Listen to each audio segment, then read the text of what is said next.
Olá, boa noite, sejam todos bem-vindos à live sobre a vitória da graça sobre o temperamento melancólico.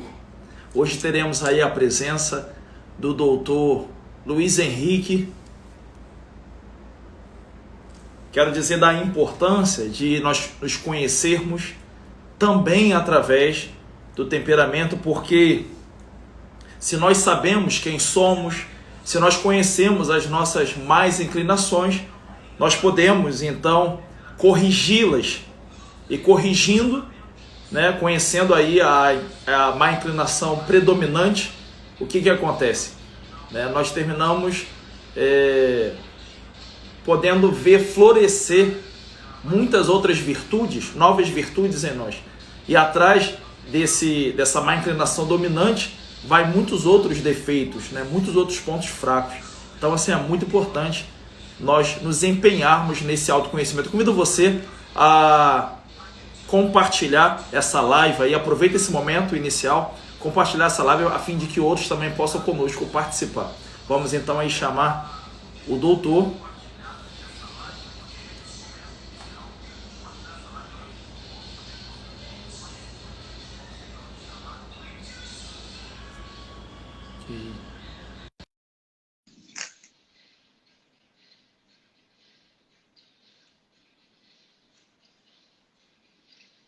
Lembrando hoje a live sobre os temperamentos melancólicos. Olá, doutor Luiz Henrique. Padre, sua bênção. Deus abençoe, seja bem-vindo. Amém, muito bom, bom estar aqui contigo uma vez mais. Que alegria. Que bom, eu agradeço aí a sua generosidade. Sei que o seu tempo é escasso, além dos atendimentos também. Tá bombando esse curso. Eu imagino a demanda de pessoas aí como eu pedindo para poder voltar uma aula ou outra, né? Eu participei da primeira aula, foi fantástica. Assisti também a terceira aula. A segunda eu perdi. Entrei em contato com a sua equipe lá para ver se eu consigo, consigo ainda capturá-la. Sim, sim. Bom, eu não. Se eu falar isso, a equipe vai brigar comigo. Claro. Mas eu acho que para padres, religiosos, assim, a gente poderia dar uma canja um pouco maior. Também acho. Doutor, ontem tivemos aqui com o doutor Rafael de Abreu, ele falando sobre o santo melancólico. Ele escolheu aí o Santo Tomás de Aquino. Foi fantástico, assim, ver Santo Tomás de Aquino sobre essa perspectiva. Santos fleumáticos. Isso. Foi, você falou melancólico. Assim. Eu falei melancólico? Porque hoje é melancólico. Eu acredito que eu acompanhei as aulas do Padre Paulo Ricardo, né? Muito interessante, ó. É uma aula reservada aos assinantes, né, sobre temperamentos. Ele também trabalha essa perspectiva sobre os santos. Muito legal. E muitas vezes o próprio Padre Paulo Ricardo também trocava. Eu nunca vi o Padre Paulo Ricardo trocando uma coisa ou outra. E aí o pessoal editou o texto colocando uma legenda. Assim, quando ele errava, como eu acabei de fazer agora, né? Aí colocava. Eu falei assim, a primeira vez que eu vi. Porque realmente... porque o homem tem uma memória, uma clareza, né? E uma linguagem assim tão linear, tão precisa, realmente é muito difícil vê-lo errar. Mas confunde, esses 4 nomes aí fazem uma confusão tremenda, sem dúvida nenhuma. Até para os melancólicos, né? Deixa eu que eu diga, você vê, com todo o rigor e o cuidado, até os melancólicos erram. Imagina pobre de nós, coitados sanguíneos que somos avoados, etéreos, superficiais, assim, a gente fala que nem dá conta tanto de besteira e de erro que está por trás da nossa fala. A doutora Ela aí, seja bem-vinda, ela está falando aí. Ele é um gigante, é sim, Padre Paulo Ricardo. Ele é. Fica à vontade aí, doutor. Padre, então assim, uma vez mais agradecer, é muito bom estar aqui contigo. Isso que o senhor tem feito é de uma utilidade assim gigantesca. Fazer essa formação sobre os temperamentos, essas reflexões agudas, não só isso, como também pensar nesse elemento da espiritualidade, da graça e da natureza, e onde se dá esse movimento do temperamento e também do elemento sobrenatural. Isso que o senhor está fazendo é de uma contribuição sobremaneira, de uma grande valia. É um modo de pastorear mesmo as almas aqui no Instagram. Eu me sinto muito contemplado pela fala do senhor, sinto-me muito bem em estar aqui contigo, sabendo da tua preocupação para com as almas, o teu apostolado, o teu ministério, enfim. E hoje cá estamos para falar sobre os nossos queridos melancólicos, né? Na semana passada, nós fazíamos uma breve retrospectiva, fazíamos um breve desenho do que é o temperamento melancólico, aonde isso tudo se enquadra, quais são as predisposições, as inclinações natural da alma, a questão da reação do melancólico esses padrões de reação, né, velocidade, intensidade, enfim. E hoje a ideia, então, é falarmos um pouco sobre a questão dessa busca de santidade, e aí eu quero lhe chamar mesmo para a conversa, porque o diretor espiritual aqui é o senhor. Eu vou ficar só no papel de terapeuta e como um enxerido fazendo algumas inserções, algumas entradas nesse campo que não é o meu campo, mas tentando conciliar a questão da psicoterapia e de todo esse movimento de autoconhecimento que o temperamento nos dá, com esta realidade mais mística, sobrenatural, essa direção espiritual que é muito própria do Senhor. Mas, a título de darmos início a essa conversa, e também lhe provocar um pouco e lhe chamar para esse nosso diálogo, eu quero recordar algo que eu dizia semana passada, que parece ser uma bela de uma metáfora quando nós falamos dos melancólicos. Né? O Conrado Ock, se eu não me engano é no texto do Conrado Ock, ele diz que as coisas entram no peito do melancólico como um poste que vai entrando as marteladas numa estrutura fixa, numa terra.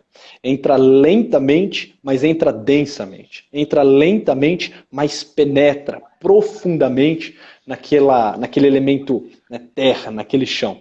E uma vez que ele está fixado, uma vez que aquele poste entrou, dificilmente ele o sai. Para a gente começar a pensar sobre os melancólicos, é interessante nós termos claro isso.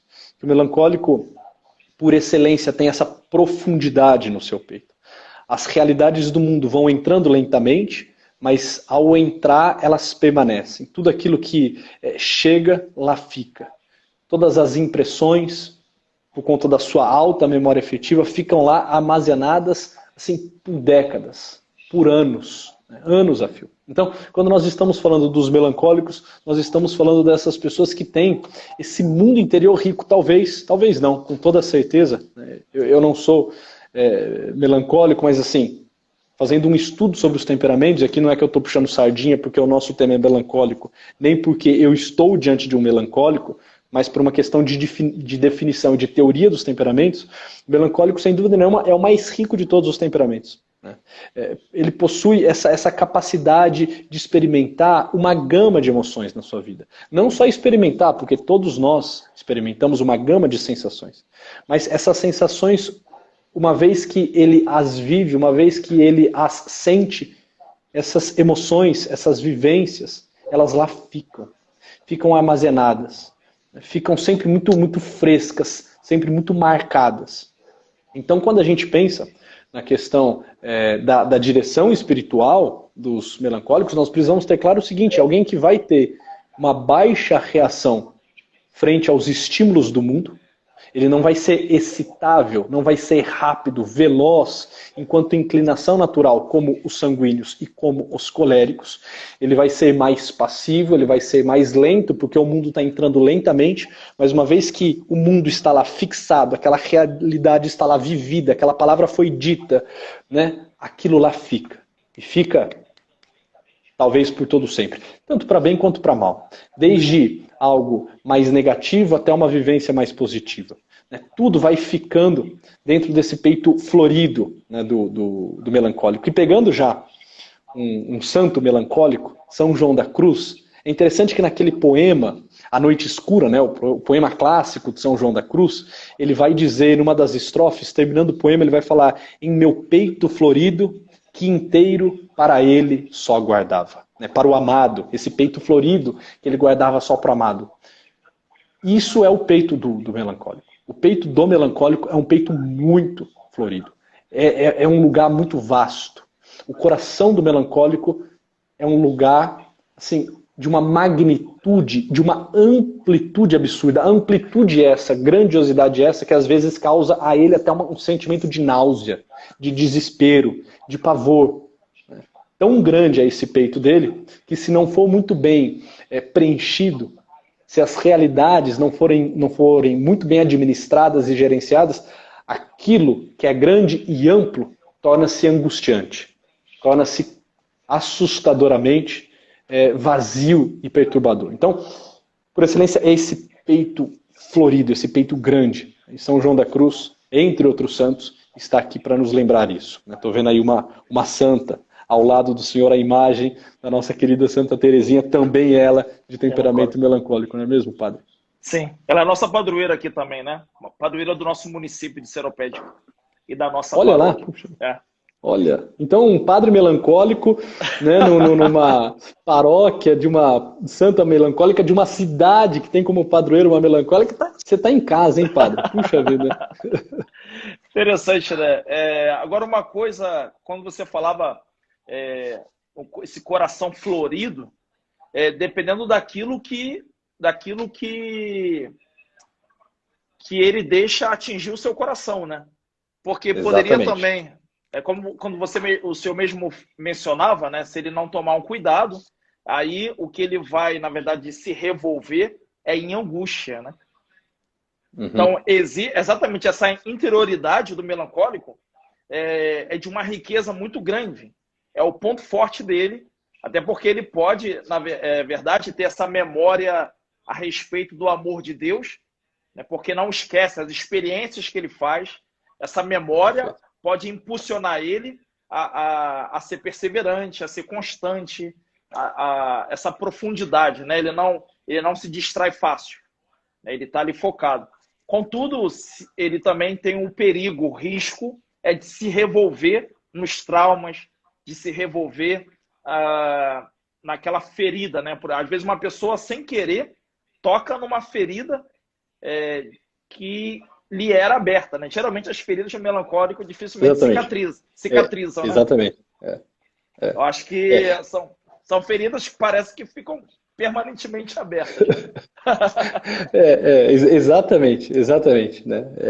Assim, guardadas as devidas proporções, pelo amor de Deus, mas é igual as chagas do Cristo ressuscitado, assim, mesmo depois da morte, mesmo depois, né, dessa experiência da ressurreição, parece que a chaga continua lá, né? A todo momento você pode tocar, né, botar o dedo na chaga de um melancólico, porque realmente aquilo que o machucou, aquilo que abriu nele uma chaga, tende a ficar guardado na memória e essa dor continua sempre muito latente, essa chaga continua sempre muito aberta. É claro, comecei falando algumas características mais positivas, mas o senhor bem colocou que assim, um dos problemas do melancólico é o seguinte: ao mesmo tempo que ele pode ter nesse mundo vasto e amplo que é o seu peito, um lugar de flores, né, e ao dizer flores e ao falar de melancólico, é impossível nós não nos lembrarmos de Santa Teresinha, né, que a todo momento fazia essa reflexão acerca desse jardim com numerosas flores, né, essa santa que inclusive, entre outras coisas, é nos apresentada no altar como uma santa com a mão cheia de rosas, essas rosas encostadas no seu peito. Esse peito, que pode ser um peito florido, pode ser também uma terra arrasada, pode ser um lugar amplo e profundamente estéril, pode ser assim, só terra, que é o elemento cósmico que marca o temperamento do melancólico, né? Pode ser assim, só terra virada, só terra seca, só terra rachada, né? Assim, ele tem uma amplitude absurda.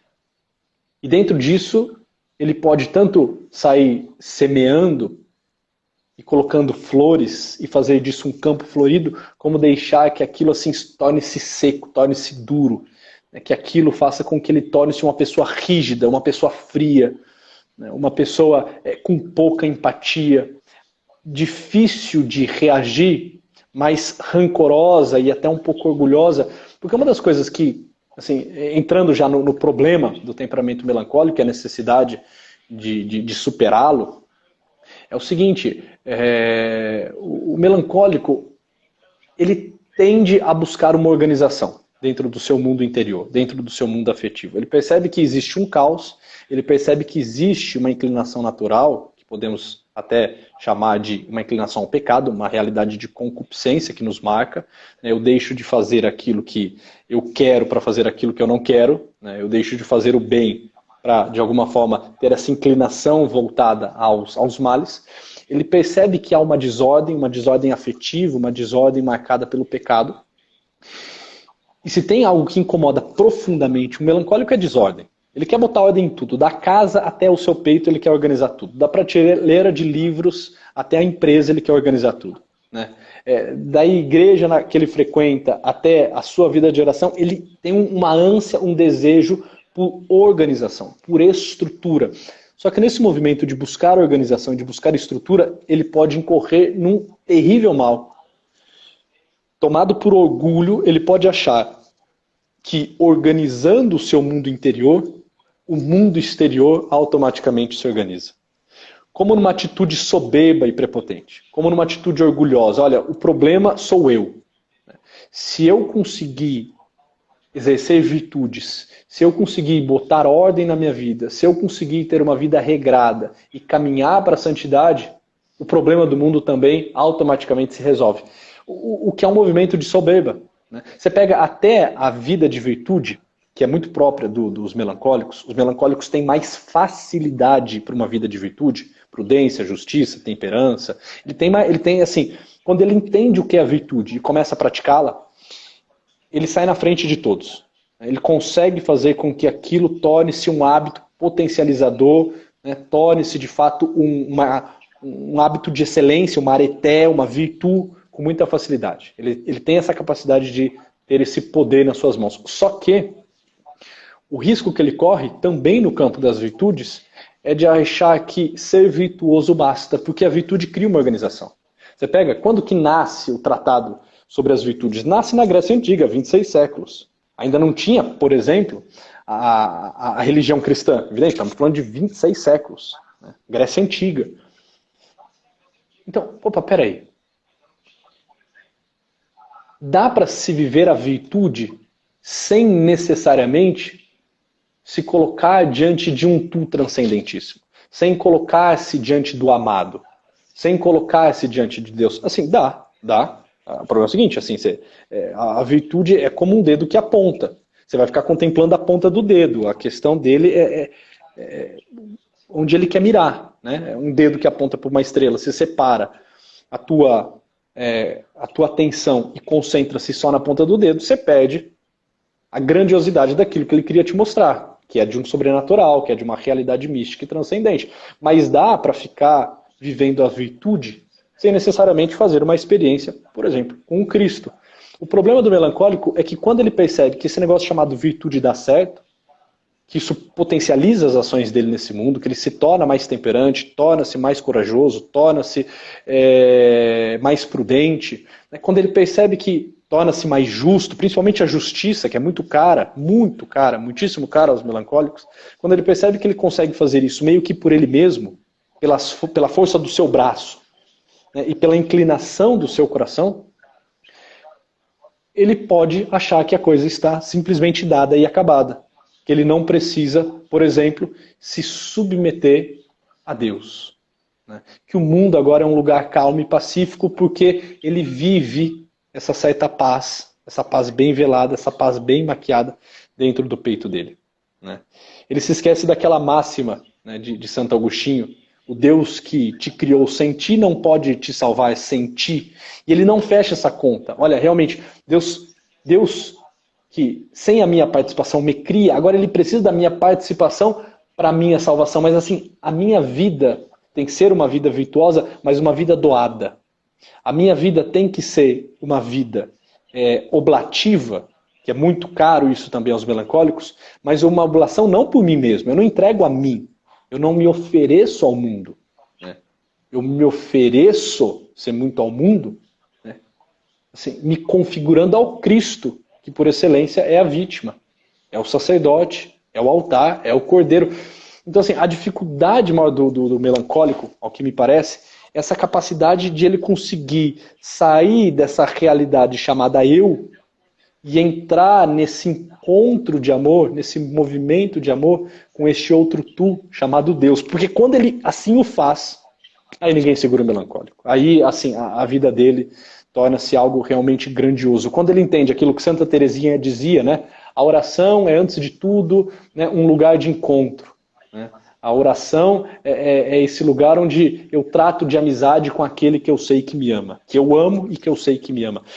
Quando ele consegue dar essa guinada, essa virada, entender que ele precisa unir-se a Deus e que a organização do mundo interno dele exige dele um esforço, mas o leva para um encontro, e que nesse encontro todas as dores dele são validadas e todas as potências dele são como que escancaradas e colocadas ao mundo. Parece que nesse momento, na vida espiritual, o melancólico se situa, ele se encontra.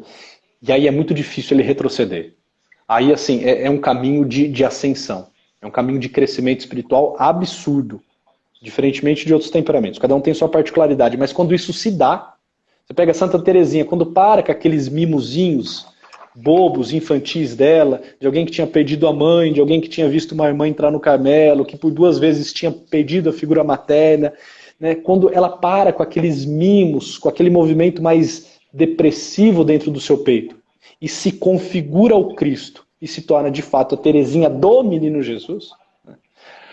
Naquele momento começa uma elevação naquela santa, assim, que já não tem mais nenhum regresso, é só um progresso. Né? Uma santa que vai morrer em moradas elevadíssimas e vai se tornar essa grande doutora da igreja. Porque ela conseguiu romper a barreira. Quando o melancólico rompe essa barreira do som, né? Essa barreira da crosta terrestre, né? Terrestre mesmo, enquanto o temperamento dele, quando ele consegue fazer a força para não só olhar o dedo que aponta, mas aquele ao qual o dedo aponta, o crescimento do melancólico é um negócio absurdo, absurdo. E, doutor, o senhor falou algo no início que eu achei uma profundeza, que você parecia que eu queria... Quando o senhor falou sobre a questão do peito, do coração florido. Depois o senhor fez menção disso, a própria iconografia de Santa Teresinha, que traz essas flores, essas rosas, junto do peito dela. Nossa, eu viajei aqui, porque eu parei para pensar o seguinte, sobre o elemento terra, que é o melancólico. Esses traumas que muitas vezes o melancólico gosta, muitas vezes, de se voltar, feridas, enfim, são como que adubos. Né? São como que adubos que, vamos dizer assim, essa coisa que a gente falou aqui, ele fica se revirando, né? Então, uma terra que não é mexida, uma terra que não é... Né? Inclusive, nós estamos fazendo uma reforma aqui no centro paroquial. E na frente do centro tem um espaço grande de que nós estamos fazendo dele um jardim. E eu vi a importância que foi, porque existia um solo mais endurecido, foi necessário trazer vários caminhões com terra nova, colocar porque era mais fácil, então, manuseá-la, mexer nela, para poder, então, fazer as plantações, enfim. Então, eu vejo que exatamente aí está o melancólico, né? Se a coisa do melancólico remexer no seu coração os acontecimentos, não é de todo ruim. Desde que ele compreenda que até aquilo que é uma lembrança que lhe causa uma certa dor, é adubo que vai favorecer o crescimento de uma virtude, de alguma outra coisa. Enfim, então essa esperança, né, no melancólico é muito importante. Né? Acho que a virtude que tem que ser cultivada pelo melancólico é a virtude da esperança. Porque se ele olha esses maus acontecimentos e ele se desespera, né, ele se angustia, ele paralisa. É como que olhasse esse terreno. Esse terreno aí não pode dar coisa boa. Esse terreno aí não pode florescer nada. Olha só, olha o que tem nele. Mas o que tem nele é um adubo. O que tem nele, né? O que é um adubo? Geralmente são fezes, enfim, né? São coisas estragadas também, são verduras que são cascas de verdura, são coisas às vezes que não é bom, o odor não é agradável. Então, muitos acontecimentos na vida de um melancólico não é agradável, porém, fazem parte de uma cadeia de desenvolvimento de muitas coisas boas que o levam ao amadurecimento, que o levam a uma profundidade, né? Penso que essa imagem que você trouxe despertou em mim assim, uma atenção a isso. Exatamente, padre. A sua fala, assim, perfeitíssima, assim. Também clareia muito esse cenário do que é o melancólico. Porque, assim, a questão é a seguinte, não é o que fazer para que o melancólico não sofra. Porque, assim, olha, peraí, primeiro, o sofrimento faz parte da vida humana. Ele é inerente à nossa condição humana. Todos nós iremos sofrer. E o melancólico, por excelência, é aquele que aprofunda de forma mais intensa o seu sofrimento. Então, assim, todos nós iremos sofrer, dependendo do temperamento que temos. Agora, o melancólico, o sofrimento o toma com uma agudez, com uma profundidade maior do que outros temperamentos. Isso é inegável. Isto posto, sendo assim, quando ele entende que o sofrimento não é só uma pedra de tropeço, mas é um soerguimento, que o sofrimento não é só uma tragédia, mas é um triunfo, como diz Viktor Frankl. Quando ele se atreve a sofrer por algo que o vale, por algo que o valha nesse mundo, por exemplo, por amor aos homens, pelo Cristo, pela igreja, pela salvação das almas, quando ele coloca um sentido nesse sofrimento, e um sentido que o leva a sair de si mesmo e colocar-se diante de algo, diante de alguém, aquele sofrimento que é fétido, aquela matéria orgânica que é indigesta, aquele adubo, aquela realidade podre, aquilo que causa fedor e espanto, aquilo torna-se adubo. Você pega, como é interessante assim, como os santos melancólicos sabiam viver uma máxima que Viktor Frankl disse. Eu gosto muito dessa fala de Viktor Frankl, quando ele fala, olha, atreva-te a sofrer. Atreva-te a sofrer. O santo melancólico, por excelência, é aquele que se atreve a sofrer. Se atreve a fazer como que um voto. Um voto de vítima. Esses tempos eu conversava com um amigo meu, dos deonianos, ele é padre agora, eu conheci no seminário, inclusive no curso de logoterapia, é um grande amigo, padre Rafael. Ele dizia, olha, aqui nos deonianos, nós temos o quarto voto. Assim, não temos enquanto algo constituído, enquanto algo que está nos nossos documentos, porque a igreja reconhece 3 votos, castidade, pobreza e obediência, nós somos religiosos e são esses os votos que nós fazemos. Mas o padre Deon, ele deixou muito claro que dentro da congregação nós teríamos que viver um quarto voto, que é o voto da vítima, que é o voto da oblação. Oferecer-nos em sacrifício pela salvação da alma. Nos unimos ao Cristo que sofre na cruz. Assim, eu não sei, eu não conheço muito pouco o padre Deon, né? Não sei se ele era melancólico. Por esse voto de vítima, me parece que tinha uma inclinação ao temperamento terra. Né? Mas não sei, não quero assim, ser leviano aqui, só daria um chute mesmo. Quando o melancólico entende que existe alguém que valida a dor dele, ele de algum modo sente-se assistido e o elemento da esperança entra no seu peito.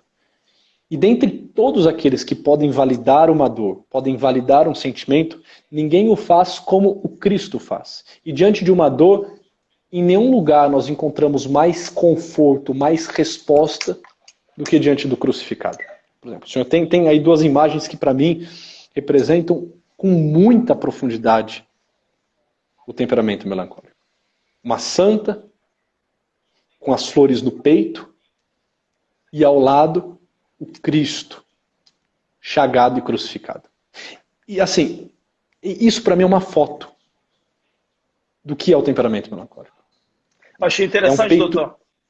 É interessante que quando teve aquela live semana passada, o senhor falou sobre o temperamento melancólico, um paroquiano falou assim, padre, eu estou muito confuso, porque as pessoas um pouco mais entendidas sobre temperamento fizeram comigo o teste, não foi uma só pessoa.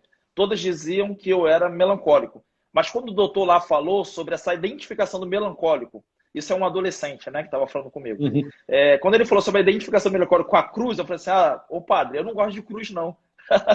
Só que eu não conseguiu compreender no sentido de que, sim. Claro, quem é que gosta de sofrer? Não é que o Perfeito. melancólico goste de sofrer. Porém, ele é inclinado ao sofrimento e nesse sentido, né?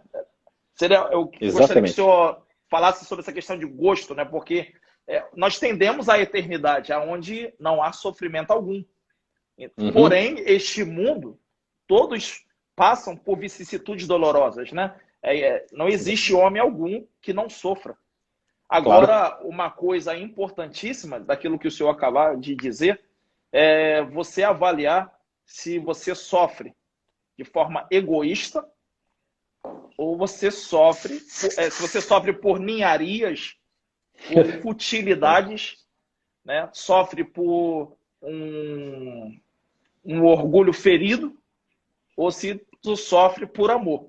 Né? Acho que Perfeito. são esses dois pontos.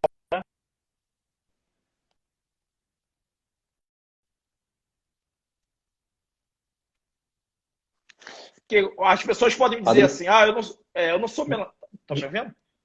me perdoa, deu uma pequena travou aqui. Sim. Peraí, me desculpa. Só um segundinho. Tá voltando a sua imagem agora. Ficou toda quadriculada e eu perdi a sua fala. Sim. Desculpa, padre. Volte uns segundinhos aí na sua fala. Perdão. Sim. Eu queria, na verdade, era trazer essa proposta, porque algumas pessoas, como eu tive esse contato com um adolescente, ele, logo depois da sua live, ele mandou para mim uma mensagem dizendo, né? Padre, eu sempre me identifiquei como melancólico, as pessoas me identificavam como melancólico, só que eu não... E eu conheço ele muito bem, porque ele é agente pastoral aqui da igreja, e eu pensei, eu vejo que ele é sofrido sim, mas que ele rejeita aquela sofrência. Por isso que ele fala assim, não, eu não me identifico com a cruz. Isso eu achei importante, até esse dado, porque embora ele não identifique-se com a cruz, ele é uma pessoa sofrida. Eu vejo que ele é melancólico. Não é difícil caracterizar que ele é um melancólico. O senhor poderia abordar isso sob a perspectiva também, essa questão do sofrimento, né? Os dois polos. Eu posso estar sofrendo de forma egoísta, né? Que é de uma maneira preso a ninharias, preso a futilidades, né? Tipo assim, sofrendo porque não consegui comprar uma roupa nova para uma festa, né? Sofrendo porque, enfim, alguém esqueceu de mencionar o meu nome, né? Numa solenidade, porque o padre esqueceu de dizer o meu nome na intenção da Santa Missa, por exemplo. Ou Sim. sofrer por amor, como sofreram os santos, né? Perfeito, perfeito. Uma coisa que precisa ficar claro é o seguinte, quem gosta de sofrer é masoquista. Se alguém gosta de sofrer, essa pessoa ela está tomada por uma desordem afetiva e por um problema de ordem psíquica. Ela é masoquista. Ninguém gosta de sofrer. Sim. Embora todos nós neste mundo soframos. Né? Esse é o primeiro ponto. Agora, existem os sofrimentos evitáveis e os sofrimentos inevitáveis. O sofrimento evitável são esses sofrimentos tolos, essas ninharias que o senhor bem disse, sofrimentos que são frutos da minha imaturidade, que são frutos da minha pequenez de coração, coração estreito, um coração fechado em si mesmo, que são frutos da minha falta de generosidade, né, da minha vaidade. Esses são evitáveis e, portanto, assim, devem ser evitados. Agora, tem aqueles que são inevitáveis. Por exemplo, peguemos Santa Teresinha, uma tuberculose, né? Naquele momento era um sofrimento profundamente inevitável, tanto que quando ela tosse no lenço e vê o sangue no lenço, assim, ela sabe que sendo ela uma freira, vivendo num convento, num lugar frio, úmido, onde as pessoas que pegam tuberculose morrem num tempo em que não existia muito tratamento para uma doença como essa, naquele momento ela já constata que o fim dela está próximo. Agora, diante daquele sofrimento inevitável, o que vale, o que conta, é a atitude. Diante daquele sofrimento inevitável, muitos poderiam se revoltar. Puxa, Senhor, tá vendo? É por isso que poucos lhe seguem. É por isso que o Senhor tem poucos amigos. Porque, veja, eu dando a minha vida, eu ainda jovem, eu ainda menina, entrei no Carmelo, fui até falar com o Papa para conseguir entrada aqui dentro, briguei com o meio mundo, fiz por onde, chorei, esperneei, eu que perdi a minha mãe ainda muito nova, eu que perdi a minha irmã ainda muito nova, porque ela se tornou também carmelita de clausura. Puxa, e agora o Senhor vai tirar a minha vida, eu que estou no auge da minha vida, na plenitude das minhas potências, das minhas faculdades, querendo te amar, querendo te servir, ó céus, ó terra, por que eu, por que tão eu? Poderia ser uma fala de uma pessoa também de temperamento melancólico, mas profundamente egoísta, que rejeita o sofrimento, que quer levar o sofrimento para longe, que não quer fazer do sofrimento terra de adubo, mas quer fazer do sofrimento terra estéril, que eu olho, né, e amaldiçoo aquela terra. Que eu olho e... vai lá. Tem exatamente essa revolta existe também outro movimento que pode se dar de um vitimismo, né? De vejam o que eu estou passando, porque quando o senhor mencionou esse fato dela tossir no lenço e sair muito sangue, eu recordo que ela imediatamente pega esse lenço e coloca debaixo do travesseiro, escondendo das irmãs, né? E escondendo exatamente porque não queria que as irmãs sofressem pelo fato dela já estar condenada ali a morrer, né? Interessante. Então, ela nem se revoltou, nem se vitimou. Porque também eu acredito que possa ser um outro movimento egoísta também, né? Exatamente. Passa bondade, né? Aquela coisa assim, olha o que eu tô passando, gente. Olha que... Parece que é uma coisa humilde, né?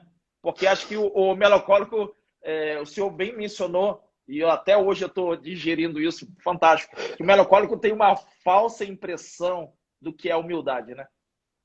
Perfeito, exatamente. Então, assim, você vê, e que naquele momento, que aquela grande santa, embora ainda muito jovem, mas naquele momento já era uma grande santa, o que ela faz? Ela sente-se profundamente feliz.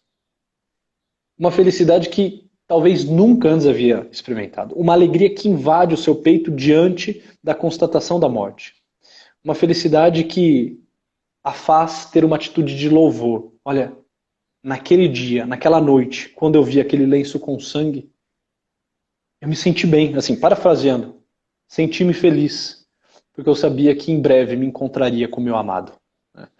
Ou seja, o melancólico, quando deixa de ter essas atitudes muito vitimistas, pobre de mim, que o mundo pesa sobre os meus ombros, né? Coitado de mim, que por ter temperamento, e por vida, e por cultura, e por mundo, né, sofro mais do que todos, ó céus, ó terra. Né? Quando o melancólico para de ter essa atitude que o aprisiona nessa terra, que o mete, né, com cara e tudo na terra, né, e ergue os olhos ao céu, certo de que os seus pés pisam nessa terra, mas assim, que ele está aqui de passagem, que ele está aqui como um transeunte e consegue entender que tem uma realidade maior e ele deixa que essa realidade maior dê a ele segurança, valide os seus sentimentos, aí a gente fala de um crescimento assim absurdo. Até porque eu disse, acho que na última live, que o melancólico tem dentro do peito dele um choro interno. Ele esconde uma nostalgia do eterno. Ele tem uma saudades, como que se ele tivesse uma lembrança da onde ele veio, uma lembrança da eternidade que o aguarda. Só que quando ele não consegue entender que esse movimento, esse choro interno, essa nostalgia que está no seu peito, é um movimento de verticalidade que o leva para uma realidade mais ampla e maior, onde ele se coloca diante do todo e se submete a Deus. Quando ele não entende isso, ele simplesmente faz desse choro interno e dessa nostalgia um movimento de apego material. Um movimento de soberba e de orgulho, achando que ele pode salvar algo ou alguém, que ele, com a estrutura, com a organização, com a inteligência dele, pode dar resposta a esse mundo. E ele vai ficando apegado, ele vai ficando o melancólico. Quando ele não está num movimento de subida, ele está num movimento de declive profundo, tornando-se apegado a bens materiais, preocupado com questões assim superficiais e estéticas tolas, preocupado com vestuário, preocupado com carro, preocupado com banco de couro, preocupado com ar-condicionado, preocupado com conta bancária, preocupado com a organização e a limpeza da casa, preocupado com a qualidade da faxina. Ele vai ficando assim muito terrestre, muito terreno, muito mundano. Por quê? Porque o elemento dele é o elemento terra. Mas se ele entender que o pé dele pisa sobre a terra, mas que ele está aqui como um caminheiro e que os seus olhos estão no céu, ele, ainda com os pés na terra, parece que começa já a levitar. Ele já começa a ter um movimento de subida. Caso contrário, reitero, caso contrário, o mundo realmente pesa nos ombros do melancólico. Você vê, até a palavra melancólico. Algumas pessoas não querem ser melancólico porque só o termo melancólico assusta. Fala assim, ah, puxa vida, sanguíneo, parece um nome tão simpático, colérico, né? Parece algo tão forte, né? Fleumático, passa uma sensação de paz. Agora, melancólico, eu não quero ser isso, só o nome já desagrada. Lembre-se que o nome melancólico surge quando sequer existia cristianismo. E que realmente uma pessoa, há alguns milênios atrás, há 26 séculos atrás, peguemos o início da filosofia, que não tinha no Cristo a validação do seu sofrimento, no Cristo, né, o Deus humanado que vem nos levar à eternidade, que não tem nesse elemento da religião a esperança, é claro que ele vai adoecer. O elemento da esperança que vem com a religião cura e organiza o mundo do melancólico. A ausência desse elemento de esperança, que é fruto da religião, faz com que o melancólico torne-se uma pessoa quase igual, assim, guardadas as devidas proporções, me veio agora essa imagem aqui na cabeça, quase que como um hobbit, sabe, do Senhor dos Anéis? Que quer viver em caverna, que quer ficar preso no mundinho dele. O hobbit tem aqueles pés grandes e peludos, e aquela estatura, né, bem medíocre, baixa, porque lembra pessoas que são apegadas a prazeres materiais. Né? Brincando um pouco nisso, né? Quando o Gandalf, o grande mago, vem chamar, né, o Hobbit para uma aventura, a resposta do Hobbit é fantástica. Né? Aquele ser apegado à terra, que vive em toca. Ele diz o seguinte, aventuras são coisas perigosas, elas nos fazem se atrasar para o jantar. Ou seja, está preocupado com a janta, está preocupado com a casa, está preocupado com a... Né? Então, assim, se o melancólico não estiver nesse caminho de aventura para a eternidade, ele está num caminho de declive, né, para baixo. É claro, todos nós assim estamos. Mas a queda e a ascensão do melancólico, ela é muito marcada. Ela assim, é quase que uma atitude binária. Você pega o sanguíneo assim, ele ainda consegue, né? Tentar agradar tudo e a todos. Ele ainda está um pouco perdido, ele não sabe se ele vive a realidade mais material, a realidade mais espiritual, se ele vive a virtude, se ele assume o vício. Ele ainda vai dialogando com diversas realidades e integrando todas elas na vida. O colérico vai marchando por esse mundo sem ficar muito preocupado, né, em ver uma linearidade, muito mais preocupado em cumprir uma missão. O fleumático está calmo, tranquilo e sereno, enquanto o mundo desaba. O melancólico é bem... Eu vou dizer, olha, o temperamento que eu acho mais engraçado é o fleumático. Toda vez que eu leio, eu escuto. Não dá para entender de onde eles saíram, né? Que coisa mais maluca. Parece que eles não são desse mundo. Que coisa doida. É bem doido mesmo, é bem doido. Agora, uma coisa me fez lembrar de um fato da vida de Santa Teresinha, né, que ela diz que foi o fato que amadureceu bastante. Foi no Natal, né? No Natal, parece que o pai dela tratava ela como uma rainhazinha e sempre cercava ela de presentes, né? Colocava os presentes perto da lareira, meio que aquela coisa, conservando aquela tradição, né, com as crianças. E aí, num dado momento, ela escuta o pai dela conversando com uma de outras suas filhas mais velhas, falando que agora a Terezinha já está grande, como que dissesse, chega, essa noite não vai ter isso. E ela, aborrecida, corre para o quarto e põe-se a chorar. A irmã dá-se conta disso, o pai não tinha visto, e a irmã vai consolá-la, né? E depois ela cai em si. Achei muito curioso, porque ali eu acho que teve um efeito da graça, porque não seria próprio de um melancólico recuperar-se tão rapidamente como ela recuperou, porque não demorou muito.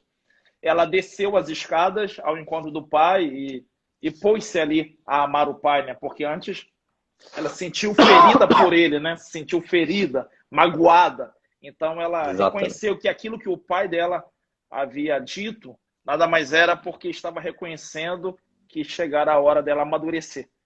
Então ali acho que teve uma ação divina, né, que tanto aqui marca a história dela isso, né? Ela fala que a partir dali ela entende, né, que ela entrou na vida adulta, né, que ali marcou, e a partir de então ela começa a ter uma vida assim, mais independente, porque ela vivia numa dependência muito grande do pai terreno dela. Parece que agora essa dependência da vida dela é com o pai do céu. Perfeito, perfeito, perfeito.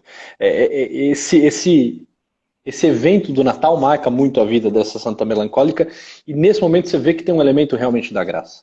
Para um melancólico, essa reação seria muito mais lenta e muito mais longa, né? Assim, demoraria para ela administrar isso dentro do seu peito, e isso ficaria por muito tempo doendo e incomodando. E ela tem naquele momento, ela tem uma reação rápida de aceitação, quase que de perdão, quase que de constatação de que ela havia crescido. Então, naquele momento, realmente, para uma pessoa do temperamento melancólico, e ela é muito marcada durante fases da vida pelo temperamento melancólico, que depois ela vai superando de forma fantástica, naquele momento você percebe que existe um elemento da graça, uma visita de Deus, né, para com Teresinha, para tirá-la daquele estado ainda infantilizado, daquela vida muito, muito apegada a questões triviais e pequenas. Né? Porque para um melancólico é evidente, o senhor colocou muito bem, seria muito mais difícil. E aí depois, olha que interessante, ainda falando, né, de Santa Teresinha, ela vai num movimento de crescimento, que assim, chega uma hora que ela mesma diz no livro, né, olha, eu queria ser tudo. Eu queria ser irmã, eu queria ser padre, eu queria ser missionária, eu queria, né, pudesse, eu seria tudo. Né? Mas decidi que no coração da igreja eu serei o amor. Esse elemento desse coração, que agora é um coração que pulsa e que tem um porquê, que tem um sentido. É um coração que pulsa, mas assim, Teresinha sabe que aquele coração é o próprio coração de Cristo. Né?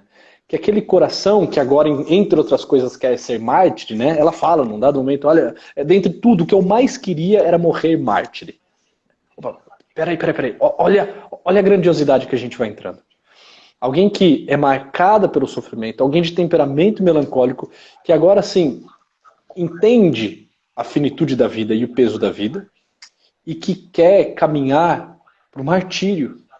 E o martírio é um movimento no qual eu morro necessariamente, obrigatoriamente e exclusivamente por um outro. Até Chesterton brinca, né? Fala, olha, sei lá, qual que é a diferença do suicídio e do martírio? Né? E o Chesterton diz algo mais ou menos nesse sentido. Fala, olha, a diferença é radical, é uma diferença de vetor, é uma diferença de sentido. O suicida, tentando eliminar os seus problemas, ele elimina a sua própria vida, olhando tão somente para dentro do peito dele. O mártir, negando a sua própria vida, morre por um outro, morre por alguém. Um tira a sua vida, o outro dá a sua vida. Né? Ninguém tira a minha vida, Cristo diz, né? Eu a dou livremente. Então assim, Santa Teresinha chega num momento que ela fala o seguinte, olha, a minha vida é uma oblação, a minha vida é uma oferta. Eu agora sou a vítima, que bom que eu vou sofrer, que bom que eu vou morrer cedo. Nesse sentido, olha, é claro que a gente não precisa chegar nessa magnitude, até porque eu acredito que Deus não nos pede atos tão heróicos, né? É uma alma realmente escolhida. A nós, o convite que é feito é de uma vida ordinária, né? De uma vida de cotidiano. Então assim, eu não estou colocando isso para chocar ninguém, para assustar aqui os melancólicos, porque para nós possivelmente isso não vai se dar. Né? Mas olha, é possível até mesmo, diante desse confronto com a morte, esse flerte direto com a morte, para o melancólico, achar uma resposta, e essa resposta é uma resposta que o liberta dele mesmo, que o liberta do peso da terra que pesa sobre os seus ombros, e que o bota num caminho de ascensão. E isso é lindo no temperamento melancólico. Né? Ao mesmo tempo, por ter as debilidades, tende a ser mais orgulhoso, tende a ser soberbo, tende a achar que ele basta-se a si mesmo, tende a achar que a organização do seu mundo interno pode organizar o mundo externo. Só que quando ele vai entendendo que não, e que essa vida é um encontro, entre outras coisas, e principalmente um encontro entre eu e um tu transcendentíssimo, e que nessa noite escura, como diz São João da Cruz, existe uma luz que me guia. São João da Cruz vai falando, né? Em uma noite escura, de amor em vivas ânsias inflamadas, ó ditosa aventura, sai sem ser notada. Ele vai descrevendo, né, um movimento de uma alma, né, numa noite escura, e de repente ele coloca, olha, mas nessa noite escura uma luz me guiava. com mais clareza do que o meio-dia, né? E o amado né, o amado com o amor vão se transformando numa realidade só. Já estando o amado com a amada transformada. Ou seja, aquilo vai se transformando numa realidade única. Quando esse movimento se dá no peito do melancólico, ele descobre um caminho de transformação, ele descobre um peito florido, né? Só que isso, é evidente, custa. Assim, não é um insight, não é um momento de oração, é uma vida de encontro, uma vida de busca, né? Uma vida de reconhecimento das debilidades e das potencialidades. E é interessante entender a dinâmica do melancólico, né, por exemplo, diante de uma direção espiritual, porque você entende, o processo é totalmente diferente. Você quer iniciar um melancólico na vida espiritual, você tem que começar de outra forma.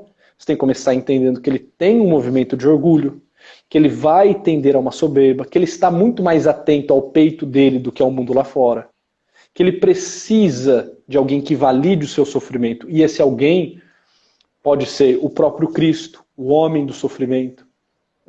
Que esse Cristo o convoca para um encontro e que esse encontro gera uma transformação. E que a partir de agora a vida dele pode ser uma vida oblativa. Opa, aqui o sanguíneo começa assim, a se libertar das amarras, né? E ter isso claro é crucial para a superação do temperamento de um melancólico. Uma das perguntas que colocaram aqui foi o que fazemos para sair da soberba. E aí, ouvindo o senhor falar agora sobre a questão desse voltar para si, né? Eu vejo também que é uma virtude pujante no melancólico a compaixão, né? Que, por exemplo, assim, soberba é ele voltado para si, uma pessoa que vive voltado para si. Agora, compaixão é um movimento avesso. Então, quando eu estou voltado para o sofrimento do outro, ou seja, esqueço de mim, não como um descuido, né, do meu ser, não isso, mas esqueço de mim, assim, das minhas questões, para poder voltar-me ao outro, aí eu estou vencendo essa soberba, né? Eu lembro que quando o senhor falava de Santa Teresinha, eu lembrei que um dos fatos que ela fala, eu quero ser missionário, e ela terminou sendo, né? Porque o amor é tudo. Então, hoje ela é a padroeira dos missionários, ela é a padroeira universal, juntamente com São Francisco Xavier, das missões, sem ter saído de dentro do Carmelo, sem ter saído ali E interessantíssimo isso, porque tem um fato também, que ela deu voltas, ela ficou caminhando, dando voltas em torno da cruz central do convento, porque ela falou assim, eu quero oferecer esses meus passos aos missionários que estão se dando por vencidos, né? Mais ou menos isso, né? É como dizer assim, tem missionários que possivelmente possam estar cansados, então eu ofereço o meu cansaço. Então ela se penitenciou dentro do convento, caminhando, dando voltas, ao ponto até de vir a desfalecer, a sentir tonturas, porque ela queria oferecer aquilo para um missionário que de repente esteja muito cansado e desanimado. Então a gente vê que ela, por exemplo, assim, Santa Teresinha é uma pessoa que queria ser sacerdote, não pôde. Ela ia ser mulher, já tinha uma vocação específica, religiosa, carmelita. Agora ela é uma santa que parece que universalmente os padres têm uma paixão, parece que é quase uma devoção de todo padre. Todo padre tem, porque realmente ela se comprometeu muito em oração pelos sacerdotes. Então parece que o amor, né, o amor é tudo. E Santa Teresinha encontrou ali a sua vocação, né? Então acho que para vencer exatamente a soberba, que é uma das mais inclinações do melancólico, seria exatamente esse amor de compaixão pelo outro, né? Compaixão pelo missionário, compaixão pelo padre, compaixão pelo pobre, compaixão, enfim, compaixão pelos casais. Então, esse voltar-se para o outro, acho que aí estaria o start, né? Exatamente. Por uma vida na graça. Perfeito, perfeito. Uma das pessoas falou, fale mais sobre a questão da insegurança, né, nos melancólicos. Foi até algo que eu disse brevemente na última live, que é o seguinte, o melancólico ele acha que a atitude humilde dele diante da vida é algo bom, né? Mas uma humildade, não humildade de virtude, humildade de vaidade, humildade de alguém que se esconde, né? Ele acha que ser humilde é algo virtuoso, né, enquanto essa humildade baixa, né, essa vaidade, e que isso traz para ele uma sensação a todo momento de segurança. Então, assim, ele vive uma insegurança, um certo temor diante da vida, e ele acha que ser inseguro, cauteloso, duvidoso, não se expor, não fazer, não falar é bom, porque isso reflete uma humildade dele. Então, assim, é como se querendo mostrar-se humilde, ele mostrasse a todo momento a sua insegurança. Eu não sei, poxa, sobre isso eu não falo. Né? E realmente tem coisas que a gente tem que fazer jejum em matéria de opinião, mas tantas outras, se nós soubermos, nós precisamos falar. Se nós tivermos clareza, nós precisamos opinar. Então, assim, é um ponto que realmente o melancólico precisa tomar cuidado. Eu vi que foram chegando aí algumas perguntas, é de não querer ser inseguro, achando que com isso ele está demonstrando humildade. Até porque a humildade que ele demonstra é uma humildade que não é humildade virtude, é uma humildade vício, né, ligada principalmente ao vício da vaidade. Enfim, então, assim, só colocar porque eu vi que foram aparecendo algumas perguntas e antes que cheguemos no final, quis responder essa, padre. Veja, eu achei interessante, doutor, é que da outra live, semana passada, o senhor veio mesmo assim, um sanguíneo falando sobre o melancólico. Eu não sei, parece que hoje o senhor, quando usou de poesia e tal, não sei, parecia que o senhor estava encarnado no melancólico. De tal modo, mas de forma positiva, que eu estou dizendo. De tal modo que, não sei, eu me senti assim, emocionado no momento aqui que o senhor estava falando. E para confirmar isso, eu falei assim, será que hoje eu estou muito sensível? Eu pensei comigo, eu falei, que coisa estranha é essa? Cheguei aqui e ficar emocionado. E aí uma pessoa que eu conheci que é melancólica começou a botar aqui carinha chorando. É como que se o senhor tivesse usado de arte cênica, porque assim, o senhor declamava aí o poema e falava com uma paixão, de certa forma, uma coisa muito importante para o melancólico é reconciliar-se com o seu temperamento. Porque, como o senhor bem disse, né, melancólico, melancolia, não quero ser melancólico, não quero. Né, e é muito importante para o melancólico reconhecer o valor desse temperamento e se reconciliar com ele, se reconciliar com a sua história, reconciliar com os acontecimentos, tanto caóticos como também aqueles que são bem ordenados, né? Se reconciliar no sentido de aceitar que tudo isso faz parte de uma trama que, ao final, Perfeito. Manifestará a glória de Deus, né? Exatamente, exatamente. Sabia que eu li no seu perfil, eu acompanhei algumas coisas que tem lá de conteúdo e não me sai da cabeça uma tríade que o senhor colocou lá: conhecer-se, aceitar-se, superar-se. Aquilo Perfeito. Aí não sai. E como é uma coisa simples, mas que tem me ajudado nesses dias. Muitas coisas de que eu vou tendo contato, eu uso essa tríade e parece que faz todo sentido, sobretudo como agora nós estamos falando sobre temperamento, né? Ótimo, ótimo. Essa tríade de Santo Agostinho, assim, nos situa diante da vida. E é interessante como que para o melancólico essa estrutura, tudo que nos situa, tudo que dá chão, o ajuda muito. Então, por exemplo, é muito fácil assim, o melancólico ter frases gravadas que ele vive como máximas na vida dele. E ele consulta essas frases, ele consulta esses autores, ele tem gravado na memória dele isso da estrutura. No momento de dor, no momento de dificuldade, ele traz uma palavra, ele traz uma citação, ele traz, né, uma lembrança, e aquilo como que valida, como que organiza. Então, assim, quando o senhor fala isso, é exatamente isso. Para todos faz sentido essa frase. Todo mundo que tiver um pouco de honestidade intelectual vai ver a grandiosidade dessa frase. Mas para um melancólico, assim, por exemplo, ter essas frases na manga, né, ter essas máximas, assim, em fácil acesso, ajuda-os a dar estrutura no momento em que, de repente, a vida tira um pouco o chão, abala um pouco né, as bases. Isso é próprio do temperamento melancólico. Realmente. Doutor, estamos terminando aí. Falta 50 segundos. Pode falar. Eu nem estou começando nada novo, porque como sanguíneo eu começo a falar e não paro. Então eu já estou fechando a minha fala que eu estou vendo o horário aqui. Doutor, muito obrigado mais uma vez pela sua generosidade, né? E dentre tantas atividades, está aqui conosco mais uma vez. Muito obrigado. Que Deus te recompense e te pague por todo o bem que tem feito a todos nós, a mim e a esses que estão nos acompanhando nessas lives. Padre, alegria, muitíssimo obrigado. Até muito breve e novamente sua bênção. Deus abençoe pela intercessão de Santa Teresinha, ao senhor, à sua família e também a todos aqueles que nos seguem, em nome do Pai, do Filho e do Espírito Santo. Amém. Um abraço, Amém. doutor. Abraço, padre. Um forte abraço, meu caro.